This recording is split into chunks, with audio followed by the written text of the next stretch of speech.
Marcos Jr. ipinagkasundo na ang Pilipinas sa Amerika. Ito, may lumabas po na isang video evidence na kung saan ay may usapan na parang pangahawakan na ho ng Amerika ang bansang Pilipinas. Naku, nakakatakot to.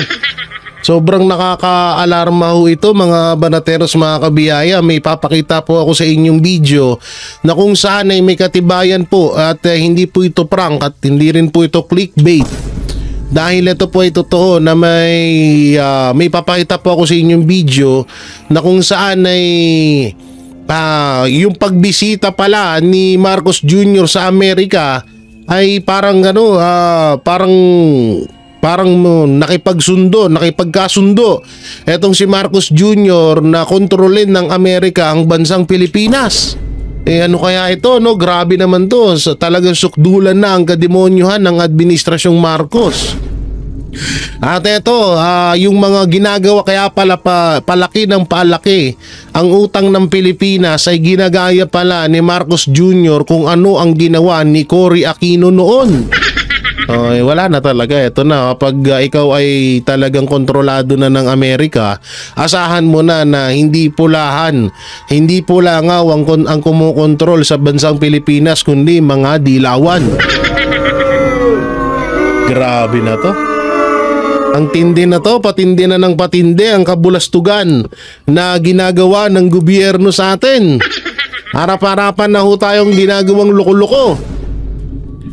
At may ebidensya po tayong ipapakita, no, dito sa ginawang katarantaduhan ni Marcos Jr. Kaya pala na atat na pumunta ng ibang bansa.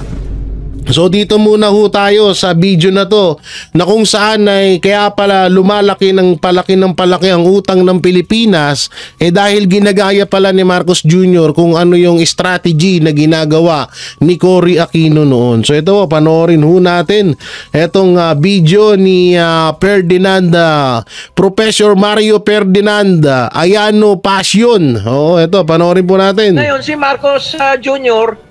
Yun nga, nag-aaral sa Wharton School of Economics, na brainwash ng IMF World Bank. So, ganun ang kung ano yung ginagawa ni Cory, yun din ang ginagawa ni Marcos Jr. ngayon. Naku po! Tayo ng utang na wala namang katuturan yung ating inuutang kasi napupunta lang sa pagsira na magagandang kalsada na wala namang sira, pagsira sa mga drainage na magaganda na wala namang sira, every 3 months pinapalitan yung kalsada, every 3 months pinapalitan yung mga drainage, yung mga sidewalk, tapos walang pera for essential services like education, gamot, etc. etc. Kung ano yung kailangan ng taong bayan, walang pera. Pero yung pagtatapon ng pera sa mga magagandang kalsadang sinisira, magagandang drainage na sinisira, wala namang sira na sidewalk sinisira, may pera sila. Pero sa tunay na kailangan, edukasyon at kalusugan, wala silang pera. So yan makikita, wala silang pera sa industrialisasyon, sa agrikultura. Kaya lahat imported, bigas imported, pati nga pakong bakya imported. Natawa ako dun Yung pakong bakya. Paglilinaw din ng Department of Finance na itong pagpapatupad po ng iisang tax rate na 20% sa lahat ng interest income mula po sa deposito ay upang tanggalin ang hindi patas daw na sistema na pumapabor sa mayayamang may long-term deposits. Wala naman tayong pakialam kung mayaman man o mahirap. Ang principle kasi, dapat ang role ng gobyerno, pinopromote niya yung savings. Dapat mataas yung savings rate natin, as a part of our GDP or as a part of our GNP as a percentage, no? Paano mo mapapataas yung iyong savings rate kung dinidiscourage mo yung mga nagse-save, mayaman man yan o mahirap? Hindi po tama na pantay-pantay na pinaparusahan yung taong bayan. Dapat walang parusa ang taong bayan kasi wala namang kasalanan ng taong bayan eh. Tama. Parurusahan. kasalanan yan ng gobyerno. Bakit utang ng utang nang walang katuturan? Ano ba mga project nila? Kitang-kita natin araw-araw, yung mga kalsadang napakaganda ng pagkakasemento, pinapatungan pa nila ng aspalto para pag umulan, sira kaagad yung aspalto. Pag nasira yung aspalto sa ibabaw, pati yung sementadong kalsada sa ilalim, binabakbak nila, sesementohin uli nila, tapos mapatungan na naman nila ng panibagong aspalto para every 3 months, wasak-wasak yung mga kalsada natin. Pumunta ka sa ibang bansa, walang ganyan. Once Tsaka ito nga yung dahilan kung bakit sobrang yayaman ng mga, lalo na yung mga congressman diyan. No, kasi nga ang ginagawa, ang laki, kasi to talagang ang laki ng kitaan dito sa totoo lang. No. Unang-una, halimbawa lang katulad nung kay Joel Chua na naman. Halimbawa yung kay Joel Chua, yung buong barangay hall ang budget doon is 19 million. Pero ang totaling nagamit lamang doon is nasa 10 million lang. Kunwari lamang to kunwari lang ha. Oo. Hindi ko naman sinasabi na ganun talaga yung nangyari doon sa project ni Joel Chua na nandoon sa may gilid ng school. Gilid ng sidewalk, no? Hindi ganun. Yun, ang inalatag ni Joel Chua na budget nung barangay hall na yun is 19 million. Sobra-sobra yun. Sa totoo lang. Sa totoo nga lang is nasa 9 to 10 million lang nga dapat ang sobra-sobra na nga yung 9 to 10 million na budget doon sa na yun, doon sa project na yun. So doon pa lang sa gagastusin na estimated is nasa 19 million, doon may kupit na. No, halimbawa halimbawa natin sa mga kalsada yan. Halimbawa simula sa siguro sabihin na natin na sa isang gawaan ng kalsada, ang budget ng kalsada na yan is nasa 10 million. Halimbawa 10 million. Pero ang gagastusin talaga diyan is nasa 5 million lang. Partida ho, kasama na hukupit doon. May kupit pa yon yung 5 million na pondo para doon sa kalsada. Kasi una-una titipirin sa materyales. Titipirin sa tao. Kaya nga kadalasan makikita nyo, di ba? Bubutasin ngayon, sa isang linggo babalikan. Sisirain ngayon, sa isang linggo gagawin. Ganun kalupit ngayon. Ang lakas kasi ng kitaan dyan. Kaya nga, sana nga, talaga, yan yung mga gawain ng mga politiko na dapat ay masolusyonan, na mawala yung mga ganyang strategy ng mga politiko dito sa bansang Pilipinas. Kasi dyan nga talaga sila nagkakapera. Maraming ang proyekto. Di sa totoo iilan lang na mga leader o ilan lang ng mga politiko talaga na nagbubuhos ng pera doon sa proyekto na yun. Ilan lang, mabibilang lang natin sa kamay. Lalo sa panahon ngayon na unlimited na magnakaw, mangurap yung mga politiko. Naku po. Kaya talaga sobrang kupitan na nangyayari diyan. Tama yung sinasabi ni Professor na talagang doble-doble yung ginagawa nila kasi nga nagkakapera sila dun. Every 3 months, biruin mo every 3 months ipapagawa nila yung kalsada kahit maayos pa. Yung mga drainage na hindi naman barado, ipapagawa nila ulit kasi nga magkakaroon na naman sila ng panibagong pondo. Pero yung mga drainage na medyo nakikita nila na mahirap gawin, na aksayado sa pera, aksayado sa materyales, hindi nila pinapansin kasi nga wala silang kita doon. Ganyan, totoo. Yan ang realidad na nangyayari sa bansang Pilipinas. Na ginawa nila yung kalsada habang buhay na yan. Ang daming bansa akong napuntahan na walang repair sa kalsada. Dito sa Pilipinas, every 3 months nire-repair ang kalsada, kaya sobra traffic. Yan ang nagkakos ng traffic. Yung mga repair, every 3 months nire-repair. Konting ulan lang, sira na yung kalsada natin kasi sementado na sa ilalim, ina-asfalto pa sa ibabaw. Tapos yung mga drainage canal natin, every 3 months pinapalitan. Samantalang meron naman yan buksanan, bubuksanin mo lang, tatanggalin mo yung mga bara, hindi mo kailangan palitan yung the entire stretch of the drainage canal every 3 months. So ibig sabihin, tinatapon ng gobyerno yung pera ng taong bayan, yung pinaghirapan man yan, mayaman man yan o mahirap, pinaghirapan niya yung kitain, tinatapon lang sa mga useless projects. Tapos pag nagkasakit ang taong bayan, sasabihin walang gamot sa pharmacy ng ospital, re-resetahan ka ng doktor, bumili ka ng gamot dyan sa pharmacy sa tapat. Opo. Hindi natin Tama. alam, baka may kickback pa yung doktor doon sa pharmacy sa tapat. Lahat Ang na may daming kickback, no? dito sa bansang ito, kaya hindi umuunlad. Opo. Unlike South Korea, na kinopya lang nila yung ginawa ni Marcos Sr. na 11 major industrial projects, including power plants, nuclear power plants. Tignan mo, nasaan na ang South Korea ngayon? Napakaunlad. Tayo wala na, napag-iwanan na tayo, pati ng Vietnam, pati ng Cambodia, pati ng Laos, pati ng Bangladesh, pati ng Myanmar. Nakakahiya ang Pilipinas. Samantalang tayo lang yung ginaya lang nila yung 11 major industrial projects ni Marcos Sr. Opo, sir. Si Admar po ito. Pag-iwanan na nga tayo, Buntag. So, ibig sabihin po, Tayong butag. ito pong pagpapaliwanag na sinasabing nagpaliwanag sila ukol at binigyang linaw, no, itong issue po na ito, hindi siya, kumbaga parang hindi makatarungan kasi halimbawa, sinabi nila as early as 1998 daw.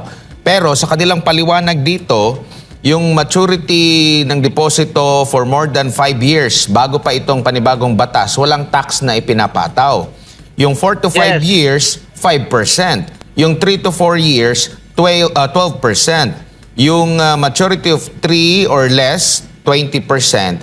And yung sa foreign currency deposit, 15%. So, kumbaga, hindi kabuuan na sinasabi nila yung katotohanan kasi meron palang mas mababa yung porsyento at ginawa nilang 20% ngayon. Now, ang ating mga kababayan, yung mga ordinaryong mga kababayan natin na meron dinideposito, hindi naman yan talaga. Yung iba dyan, nagdideposito, pero at the end, nakukuha pa rin, wini-withdraw pa nila.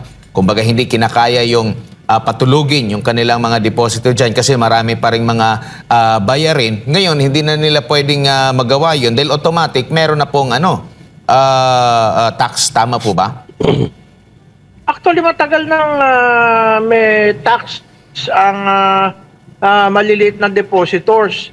Yun nga inuna nilang parusahan yung maliliit, ngayon pa lang nila parurusahan yung mga mayayaman. Pero mali yan, mayaman man o mahirap, in the first place, Tama. hindi mo dapat pinapatawan ng tax ang savings. Kasi nga, one of the responsibilities of the government, one of the obligations, primary obligations of the government is to increase the savings rate. Kasi napakahalaga po ng savings sa pagpapaunlad ng bansa para maging industrialized tayo at yung ating agrikultura tumaas. Katulad nung ginawa nung panahon ni Marcos Sr. na wala pang tax sa savings, ay ginagamit yung mga savings sa bangko para ipautang sa mga magsasaka, no? Under the Agricultural Reserve mandate na talagang pinapautang sa magsasaka, no? Hindi ini-invest sa stock market. Kasi ngayon may palusot. Kunwari Agricultural Reserve, pero actually ini-invest sa stock market, no? Compliance na raw 'yon. At pinapautang sa industriya. Kaya meron tayong 11 major industrial projects nung araw. Kasama dyan yung nuclear power plant na nagpaunlad sa South Korea. Tayo lang ang bansa dito na walang nuclear power plant. Ang Taiwan na napakaliit na isla, merong hindi kukulang sa 12, baka nga 16 na ang kanilang nuclear power plant ngayon. Napakalapit lang yan sa Pilipinas. Ang sakit nun, no? Ang sakit nun kasi ginaya lang tayo tapos tayo na yung napag-iwanan. Di sa totoo lang, tignan nyo ang dami hong namamangha sa bansang, eto, baka sabihin na naman, pro-China ka. Hindi ganun. Kahit hindi sa China, Thailand, Hong Kong, Japan, Korea, napag-iwanan na tayo. Africa nga, mas maganda pa sa atin eh. Di ba? Napayaman na, mayaman na, mas mayaman na ang Africa kaysa sa atin ngayon. Na dating nangungulelat yan. Kasi nga, alam nyo yun, talagang unang-una kasi, kung ipinagpatuloy lang sana talaga ni Marcos Jr., yung nasimulan ni Pangulong Duterte, una-una yung mga build project na yan, at iniwasan at hindi siya katulad ngayon na sobrang gahaman sa pera, gahaman sa pondo. Okay na sana no? Talagang ano na tayo andun na nasimulan na ni Pangulong Duterte, tatapusin na lang. No, tatapusin na lang sana, kaso nga lang ang nangyari imbis na mag-build project, ang ginawa, ayun, puro build money. build money para puno ang belsa. Ganun yung nangyayari ngayon. Yun yung lihitimo, ayun yung realidad na nangyayari ngayon. Pero kung pinagpatuloy lang ni Marcos Jr. build project dito sa Pilipinas, kahit papano sa 100%, umakit na rin tayo ng 50 to 60 or 70% na makahabol tayo sa mga bansa, no? Sa mga bansang sa mga bansa na tawag dito, sa mga bansang nagagandahan ngayon. Kaso wala tayo. Mamaya may papanood ako sa inyong video, ha. Oo, kasi may balita na naman na pinag-i-interesan na naman daw tayo ng China. Sabi ko, ano mapapala ng China sa atin? Pag nagkaroon ng aksidente dyan, di aabutan din tayo ng radiation. Wala tayong pakinabang. Bakit hindi tayo magkaroon ng sarili nating nuclear power plant? Yung pinagawa ni Marcos na nuclear power plant, yung clones, 2 clones ng Bataan Nuclear Power Plant ginawa Clones sa lang yun. South Korea, binigyan ng award ng United Nations as the 2 most safe power plants in the world. Clone yan nung Bataan Nuclear Power Plant. Ibig sabihin, yung Bataan Nuclear Power Plant is also one of the safest nuclear power plants in the world. Bakit hindi natin pinapaandar? Kasi sumusunod tayo sa dikta ng IMF World Bank. Bawal tayo magkaroon ng murang kuryente para hindi tayo mag-industrialize, para hindi tayo umunlad, para ganoon talaga. Pero sa totosin lang, kapag yan ay masimulan yung murang kuryente na yan, isa rin sa makakatulong yan sa bansang Pilipinas, sa totoo lang. buhay, umaasa lang tayo sa importation, mostly from US. Nag-i-import tayo ng rice sa US, bihira nakakaalam, no? Hindi lang naman sa Vietnam tayo nag-i-import ng rice. Nag-i-import din tayo ng rice, wheat, and other products from the US. Mga sasakyan, nakita mo naman, ang dami mga Ford dito, mga Chevrolet, mga US-made na sasakyan. Import tayo ng import. Ayaw ng IMF World Bank na tayo ay gagawa ng sarili nating mga produkto katulad ng ginagawa ng South Korea ngayon, na kinopya lang ni Park Geun-hye at ng succeeding presidents of South Korea yung formula ni Marcos Sr. na 11 major industrial projects. Natuto lang sila sa Pilipinas, pero ang kaibahan, pinagpatuloy nila. Tapos tayo pa yung napag-iwanan. Ninto natin. Pinatay natin yung 11 major industrial projects nung naging presidente si Cory. Dahil si Cory niluklok ng mga kano para hindi tayo maging industrialized. Ngayon, si Marcos Jr., yun nga, nag-aaral sa Wharton School of Economics, na brainwash ng IMF World Bank. Naku po. So, ganun kung ano yung ginagawa ni Cory, yun din ang ginagawa ni Marcos Jr. ngayon.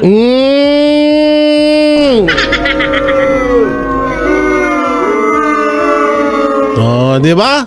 Ito ni sinasabi ko. Kaya pala malapit si Marcos Jr. sa mga NPE. Kaya pala mahal na mahal niya ang mga ang mga makakaliwa. Kaya naman pala, syempre, 'di ba? Sabi nga ni Lisa Araneta Marcos, si Lisa Araneta Marcos at ang mga Aquino ay magkakamag-anak. Ang sakit lang talagang isipin, no, na binaboy sila ng ilang dekada ng mga Aquino. Tapos ngayon, yun pa yung mga kinampihan nila ngayon. Sila, talagang ilang dekada silang binaboy yung kanilang apelido ng mga Aquino. Tapos yun pa yung pinagayahan niya, nakakadiri. Ngayon, eto na talaga yung patotoo na si Joma Sison ang tunay na tatay ni Marcos Jr. Kasi tingnan mo, lahat na ng so yung ibig sabihin pala, kaya pala walang pakialam si Marcos Jr. sa pagpapalibing sa tatay niya dahil sinuway niya yun. Diyan pa lang, sinuway niya na tatay niya eh. Kaya pala wala siyang pakialam sa tatay niya na kahit pinalibing ni Pangulong Duterte, wala akong pakialam dyan. Mas gugustuhin ko pa rin sundin yung, yung payo ng mga Aquino. So ganun pala ang ginagawa ngayon ni Marcos Jr. Kaya pala ka.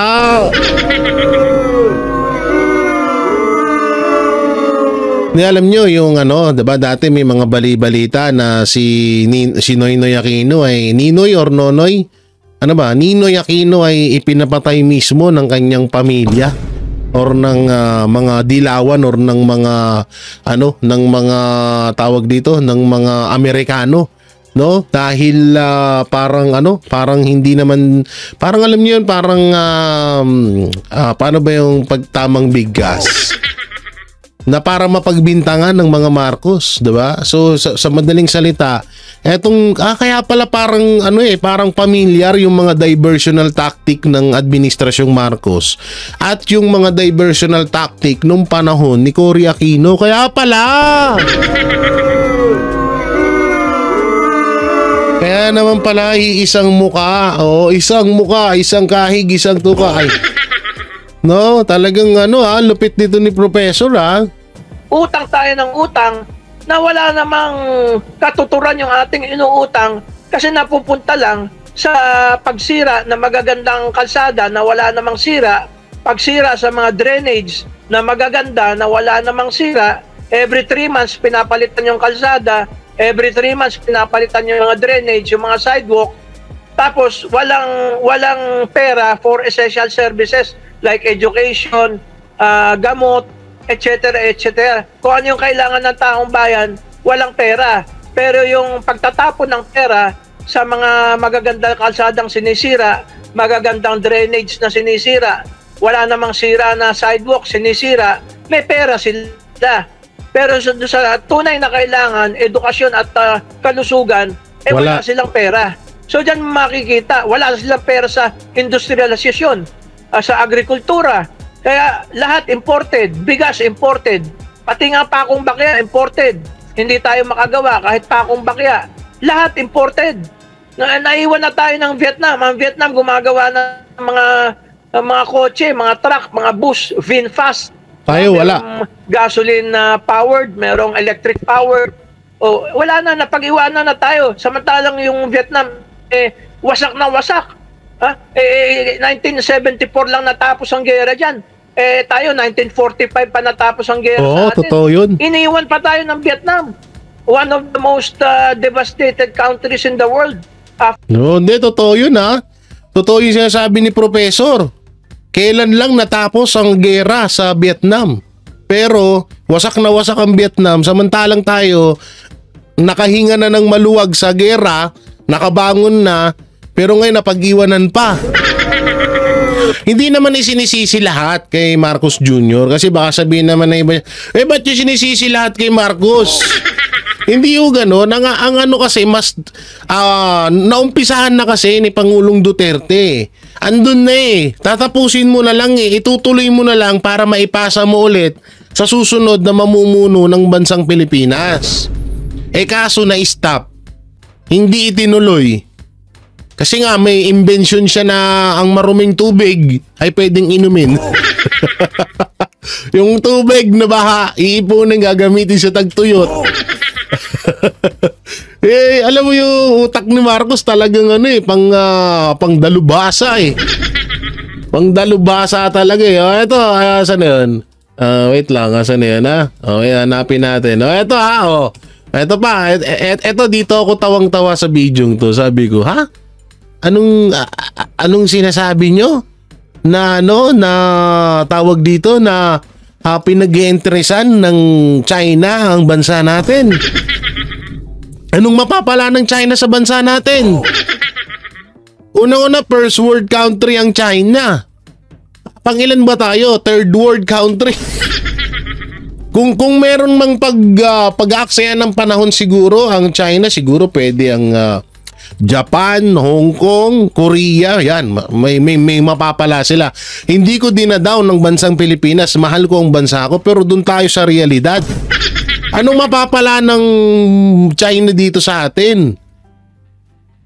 Una-una, grabe yung korupsyon dito.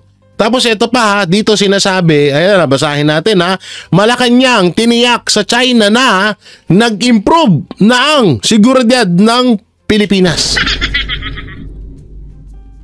So dito may mga ano dito na yung ano nga na pwede na nga daw parang hinihikayat na ng Malacanang etong mga investor na mga ibang lahi na pumasok sa Pilipinas. Kasi nga talagang putok na putok ho ngayon. Sa tutusin, binabalita rin sa ibang bansa at ng ibang mga lahi yung kaganapan dito sa Pilipinas, lalong-lalo na kay Pangulong Duterte, kay nang sa nangyaring issue kay Lisa Araneta Marcos at sa paglala ng krimen dito sa bansang Pilipinas. So ibinabalita din yan dun. So ngayon doon nagkaroon ng takot kasi nga nag top 2, top 3 ang sa buong Asia ang Quezon at ang Maynila sa pinakamataas na krimen o kriminalidad na nangyayari sa bansang Pilipinas. So pasok tayo doon. Ngayon, eto, may ano na naman, may panibagong pagsisinungaling na naman ng Malacanang na nag-improve na at safety na daw sa bansang Pilipinas. Eto, panoorin natin. Na nagpaplano mag-aral dito sa Pilipinas. Sa press conference mga plano nag-aaral. Press Officer Undersecretary Claire Castro na bumababa na ang naitatalang mga krimen sa Pilipinas. Kaya't bumababa na. Kayo nga mismo gumagawa ng krimen. Yung ginawa nyo kay Pangulong Duterte, krimen yun. Yung ginawa nyo sa KOJC, pinakamalaking krimen yun. Ha? Napakalalaking krimen ang ginawa nyo. Naku po, ay, naku. Sabi ng pamahalaan na mayroong improvement sa seguridad sa bansa. Ito ang naging palasyo ng matanong sa kanilang reaksyon hinggil sa inilabas na babala ng China kung saan pinag-iingat nito ang mga Chinese na nagpaplano mag-aral dito sa Pilipinas. As far yun naman pala tawag dito, pinapaalala. Tsaka may karapatan ho ang China doon na paalalahanan nila yung mga yung mga tawag dito, yung mga kababayan nila na dito sa bansang Pilipinas. Unang-una, pag nalaman nilang Chinese ka, spy ka na agad. Diba? So talagang kahit naman din sino ay matatakot na, uy, huwag kayong pumunta doon, delikado kayo doon. Mainit ang Pilipinas sa mga dugong Chinese.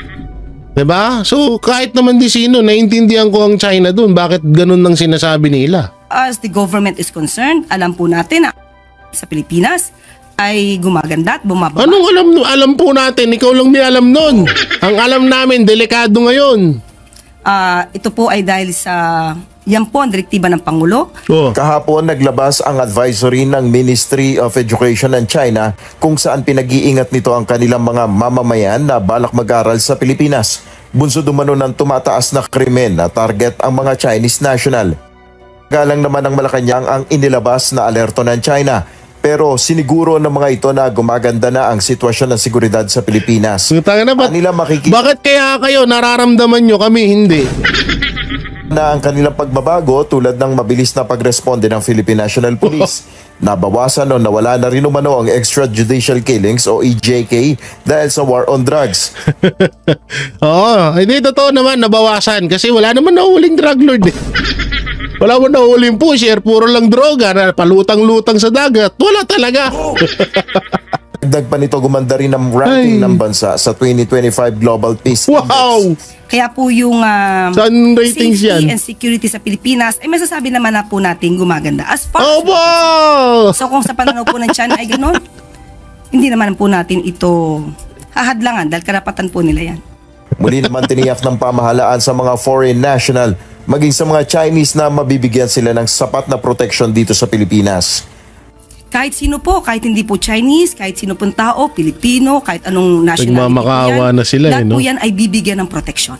Nauna nang sinabi ng tagapagsalita ng Malacanang na walang sino man dayuhan na bumibisita dito sa bansa ang nakaranas ng harassment. Nel Maribuhok, TV News and Rescue. Wait lang. Diyos ang aming sandigan, serbisyo publiko ang aming pinahalagahan. Wait lang. Walang pangaharas na nagaganap sa Pilipinas. Sige. Wait lang, pakinggan natin. Anas ng harassment. Kahit anong nationality po ulitin yan, natin pakinggan natin. Bibigyan ng protection. Nauna nang sinabi ng tagapagsalita ng Malacanang na walang sinumang dayuhan na bumibisita dito sa bansa ang nakaranas ng harassment. Oh, wala daw dayuhan na pumunta dito sa bansang Pilipinas na hinaras. Wala nga, pero may pinatay. Grabe to. Ang tindi nyo magsinungaling. Ito, ano naman talaga yan? Okay naman na pasukin tayo dito ng mga ng mga ganyan, ng mga dayuhan. Pero kasi unang-una, paano ka nga papasukin? Yung baha nga lang, di mo masolusyonan. Sige, sabihin na natin. Sige, papayag na kami. Bumaba ang krimen sa Pilipinas. Okay! Okay dong, okay. Ang tanong yung baha. Tagulan ngayon. Yung dam nga doon sa San Mateo Rizal, parang sasabog na. Kasi sabi ni Bibi, ipunin nyo lang. Gagamitin natin sa tagtuyot yan. Ay, nako. Ewan ko sa'yo, Auntie Claire. Ang lupit grabe talaga. Alam mo, pambihira. Pambihira yung lupit ni Auntie Claire sa pagdating sa pagsisinungaling, no? Oo, ang galing. Alam mo yun, parang hindi mo talaga akalain na hindi mo siya mahalata na nagsisinungaling. Oo, talagang malupit, oo. Iba sa lahat, oo. Ito, katulad na lang nito. Oo. Idugtong na rin natin tong pahayag ni siguro sa ibang sige, papanoorin nga natin to. And it's, first he says, well, remember that this guy was arrested for kidnapping. Okay. Of people, 4 years ago. And he's out on bail now, right? Okay. So Yes, now yes, he's out on bail, and apparently the same evidence will be used to pinpoint him as one of those responsible for the murder of these missing Sabongeros. All right? So his story is that he's not the mastermind. His story is that Charlie Atong Ang is the mastermind. And therefore, under the law, he should be absuelto because he is not the most guilty. Hindi siya so hindi siya Mr. Ang is the most guilty. All right? So, at the same time, he is saying that he came out because Atong Ang wants to kill him and his entire family. So I saw him crying, no? And Di ba pala itong every usapan time ni he opens his mouth, Wait lang guys, iba to. Ibang, ito. Ito pala, mali. Ito. Yung pagpunta ng, ito na, mamaya natin pakita yung video na isa. Ito muna, dito muna tayo magsimula. Pagpulong si Pangulong Bongbong Marcos kay US President Donald Trump sa pagbisita niya sa Amerika. Sa balita, si News 5 Palace correspondent Maricel Halili. Mase, anong pag-uusapan ng dalawang Pangulo doon sa Amerika? Nako, ano ba? Ano ba pag-uusapan doon? Sa panglimang pagkakataon, bibisitang muli si Pangulong Bongbong Marcos sa Amerika. Pero ito ay upon the invitation na of US President Donald Trump. Sabi ng Department of Foreign Affairs, mamamalagi siya doon mula July 20 hanggang 22. Inaasahan natin na papag-uusapan dyan yung tungkol sa reciprocal tariff na ipapataw ng Amerika sa Pilipinas. Itinaas nila ito sa 20%. Ito yung taripa na ipapataw dun sa mga export products ng Pilipinas. Taripa ang usapan tingnan nyo mamaya, may papakita akong video sa inyo. Nauna nilang anunsyo na 17%. So syempre, umaasa ang pamahalaan ng Pilipinas na magiging mutually beneficial sa dalawang bansa yung mapapagkasunduan nila dito hanggat maaari nga raw sana free trade agreement. Bukod dyan, inaasahan na mapapag-usapan din yung tungkol sa regional concerns, kabilang na nga dyan yung West Philippine Sea. At kung meron man daw lalagdaang agreement, sana raw ay tungkol sa pagpapalakas ng assistance o ng suporta ng Amerika sa capabilities ng Armed Forces of the Philippines at ng Philippine Coast Guard. Sana nga! July 21st, inaasahan na magkakaroon ng pulong si Pangulong Bongbong Marcos kay US Secretary of State Marco Rubio at kay Defense Secretary Pete Hegseth. Magkakaroon din siya ng meeting kasama yung business community para of course hikayatin na mamuhunan sa Pilipinas. Sa July 22, ito yung huling araw ni Pangulong Bongbong Marcos dyan sa Washington. Dito nagagawin yung bilateral meeting meeting sa pagitan ni Pangulong Marcos at ni US President Donald Trump. Narito ang bahagi ng pahayag ng Department of Foreign Affairs. Okay. And we hope, of course, to arrive at a bilateral trade agreement or a deal on reciprocal trade that is mutually acceptable, mutually beneficial.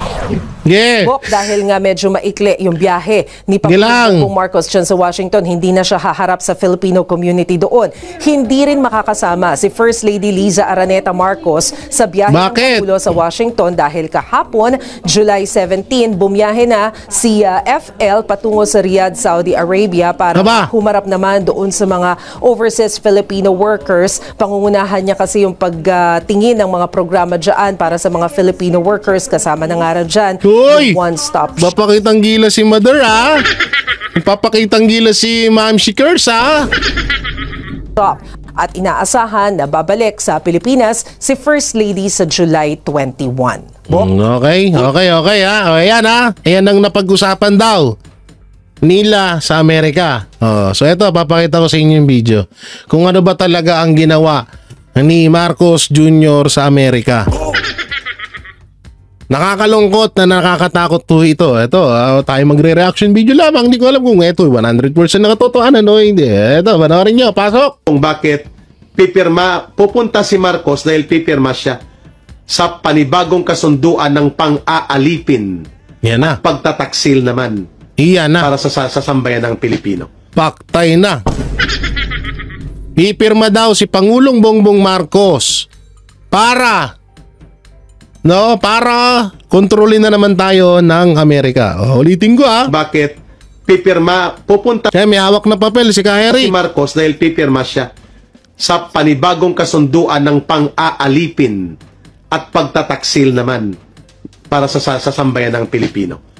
Nalulungkot ako nang binabasa ko ito sapagkat kung si Pangulong Duterte sana o si Vice President Sara Duterte ang nakaupo na presidente ngayon, hindi po ito papasa.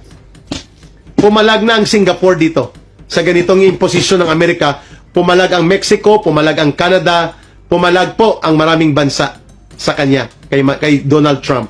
Si Marcos bahagang buntot at walang kahihiyan sapagkat hindi siya makapiyok, hindi makapalag. Ang kanyang asawa ay involved sa iskandalo ng cocaine party. Naku po, ayun na nga. Naku po, ayun na nga. Ayun na nga iniisip ko, hindi kaya ayun yung kapalit niyan. Naku, may kapalit. Kaya nga sinasabi namin na paulit-ulit, bakit hate ng administrasyong Marcos ang China? Na samantalang ang daming mga ibinigay ng China na hindi naman sila nanghingi ng kapalit. Pinapalabas nga nila na binigay daw ng mga Duterte ang West Philippine Sea. Anak ng teteng, sa pinakamalakas, isa sa mga pinakamalakas na bansa ang China, anytime pwede tayong pulbusin ng China. Kung sa kanila na yung West Philippine Sea na yan, edi kinuha na nila yan. Diba? O bakit pinag-aagawan pa rin ngayon? Kasi nga wala pa rin nagmamayari dyan. No? So ngayon, etong Amerika, natatandaan nyo yung Jones Bridge na yan. May naging kapalit yan. Hindi ko na lang masyadong siguro kayo na lang siguro mag-research kung ano yung naging kapalit niyan. At meron naman diyan, high-tech naman na tayo ngayon, i-research niyo na. Pag ako pa nag-research, abutin na 2 hours dito. Pero yan po ang una at huling ibinigay ng Amerika dito sa bansang Pilipinas na merong nagkaroon po yan ng kapalit. Ugali po ng Amerika na kada magbibigay ho sila sa isang bansa ng sabihin na natin, tulong, may kapalit po palagi yun. So ngayon, hindi natin tukoy kung yun talaga ba ang dahilan yung pagkadawit ni Liza Araneta Marcos sa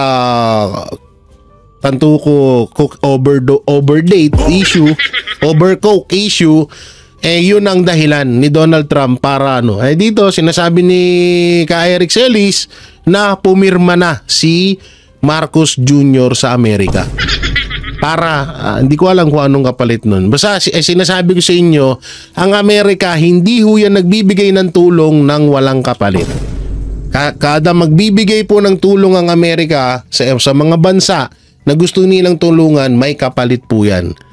Kahit ano pong tulong, may kapalit yan. Kaya medyo nakakatakot at nakakabahala itong na to. nakakabahala ho itong ano na to, itong sinabi ni Ka Eric Celis, no? Nakakabahala. Alam niyo dito, ulit-ulitin natin kasi yung karugtong ng video na to ay gagamitin natin sa isang video. Yan, no? Bakit? Pupunta si Marcos dahil pipirma siya sa panibagong kasunduan ng pang-aalipin at pagtataksil naman para sa sambayan ng Pilipino. Ang ina, no? Grabe, lupit. Oh, palakpakan natin si Marcos, the best ka. Ay. Kailan kaya matatapos ang paghihirap ng bansang Pilipinas? Nakakaawa naman yung bansa natin, no? Di ako naawa na rin ako sa bansa natin at lubos akong naaawa sa mga kababayan natin na kapos sa pamumuhay. Kaya tayo, pasalamat pa rin ako kahit papano, nakakasurvive ako. Yan, so syempre kahit tad tayo ng utang, kasama na sa buhay yun, ganun eh. So nakakasurvive. So talagang mas okay pa tayo, no, kahit papano. Kaya siguro manalangin na lang din talaga panalangin na lang talaga yung kakampi natin. Kasi malayo pa naman ng 2028 election. At medyo malakas pa yung isa. Mukhang hindi pa siya mapapalitan. Pero may mga umuugong na balita naman na pinaghahanda na si Vice President Sara Duterte. Hindi ko alam kung ano yun. So tayo ay mag-abang na lamang. So yun mga banateros, mga kabiyaya, anong maikokomento nyo ho dito sa ginawa ni Marcos Jr. sa Amerika? Ay gago, ano ba yun? Ano ba yun na napindot ko? At dito po sa nangyaring panggagaya ni Marcos Jr. sa strategy ni Cory Aquino, ano pong masasabi nyo? Kaya tuluyan po tayong tumataas ang utang ng Pilipinas. Comment nyo lang po dyan sa baba. At syempre, don't forget to like, share, comment, and subscribe sa ating YouTube channel. Paipindot na lang din po yung bell button para lagi kayong updated sa ating sa ating mga video araw-araw. So maraming salamat. Ingat po kayo palagi. God bless and peace and bye-bye.